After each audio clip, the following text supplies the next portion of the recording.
श्री स्वामी समर्थ. श्री गुरुचरित्र हा ग्रंथ दत्त संप्रदायातील अत्यंत पवित्र आणि प्रभावी आहे. त्यातील अध्याय 30 ते 35 मध्ये श्री गुरु नरसिंह सरस्वती यांच्या अलौकिक लीला, नामधारकांचा संशय दूर करणे, पतिव्रता धर्माचे महत्त्व, अतिशय सुंदर कथा सांगण्यात आली आहे. श्री गणेशाय नमः. श्री सरस्वतीय नमः. श्री गुरुदेव दत्त. गोष्टीची सुरुवात होते नामधारकापासून. नामधारक हा श्री गुरूंचा एक अनन्य भक्त होता. एके दिवशी त्याच्या मनात एक मोठा प्रश्न निर्माण झाला. तो श्री गुरूंच्या चरणी लीन होऊन म्हणाला, हे दयाळा, माणसाला या जगात सुख दुःख का भोगावे लागते? कोणी जन्मतच श्रीमंत आणि सुखी असतं, तर कोणाला आयुष्यभर दुःख आणि गरिबीतच जगावं लागतं. देवाने सर्वांना सारखं का बनवलं नाही? त्यावर श्री गुरूंनी अत्यंत प्रेमाने नामधारकाला समजावले, हे नामधारका, ईश्वर सर्वांना समान दृष्टीनेच पाहतो. कोणाला सुख किंवा दुःख देव स्वतःहून देत नाही. हे सर्व माणसाच्या प्रारंभाचे म्हणजेच त्याने पूर्वजन्मी केलेल्या कर्माचे फळ असते. जसे बीज पेरले तसेच झाड उगवते. माणसाचे कर्मच त्याचे सुख दुःख ठरवते. हे कर्मविपाकाचे तत्व अधिक स्पष्ट करण्यासाठी श्री गुरूंनी नामधारकाला एका पतिव्रता स्त्रीची अतिशय बोधप्रद कथा ऐकवली. पती हयात असताना व तो मेल्यावर स्त्रीच्या आचरणाचे धर्म शास्त्रानुसार पुरातन काळापासून चालत आलेले तिला कथन केले. ते म्हणाले, पुरातन काळी खंडात एका पुरातन कथा आहे. महामुनी अगस्ती हे काशी क्षेत्र राहत होते. लोपामुद्रा ही त्यांची पत्नी महाज्ञानी व महापतिव्रता होती. बृहस्पती व सर्व ऋषी अगस्त्याला भेटण्यासाठी गेले. त्यांनी अगस्त्यांची व लोपामुद्रेची स्तुती केली.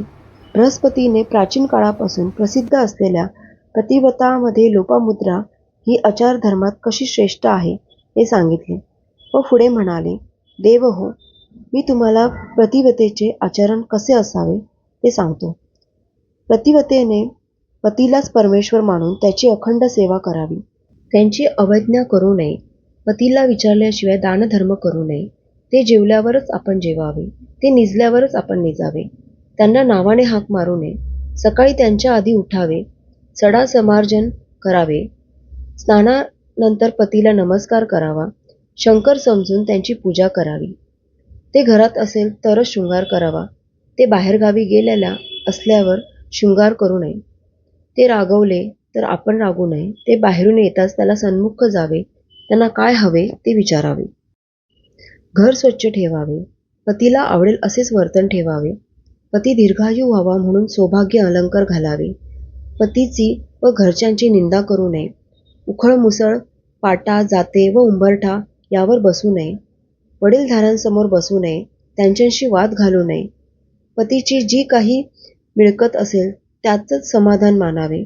स्वतःच्या स्वार्थाचा विचार करू नये. परपुरुषाचे चिंतन करू नये. पतिव्रतेसाठी पती हाच देव, तोच गुरु आणि तोच सर्वस्व.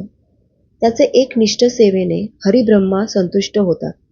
अशा पतिव्रतेचे सत्व काय वर्णन करावे. तिच्या पुण्याईने तिच्या माहेरची व सासरची मिळून 42 कुळे उद्धारतात. अशा स्त्री आपल्या पुण्याईने स्वर्गलोकी जाते. यमदूत तिच्या सन्मुख कधीच येत नाही. अशी पतिव्रता स्त्री लाभणे हे पुरुषाचे महाद भाग्य. तो खरोखरच देववान. त्याला चारही पुरुषार्थ प्राप्त होतात. तिच्या संगतीने त्याला सौख्य, शांती आणि समाधान लाभते. ज्याला अशी पत्नी लाभत नाही त्याच्या हातातून पूजक कर्म घडत नाही. पतिव्रतेच्या दर्शनाने महापापही पावन होतात. तिच्या पुण्याईने कुळाला बहुमान मिळते. मित्रांनो, गुरुचरित्रातील 30 ते 35 अध्यायांची इथे समाप्ती होते. इथे मी पतिव्रतेचा आचार्य धर्म सांगितलेला आहे. लवकरच या व्हिडिओच्या पुढील भागात अध्याय 36 ते 38 या पवित्र अध्यायांचे श्रवण करायला आपल्याला मिळणार आहे. जर तुम्ही चॅनलला नवीन असाल तर सबस्क्राईब करा आणि बेल आयकॉन नक्की दाबा, जेणेकरून पुढील व्हिडिओचे नोटिफिकेशन तुम्हाला वेळेवर मिळेल आणि तुमच्याकडून गुरुचरित्रातील एकही अध्याय मिस होणार नाही. तर चला मग श्री गुरुदेव दत्त, श्री स्वामी समर्थ.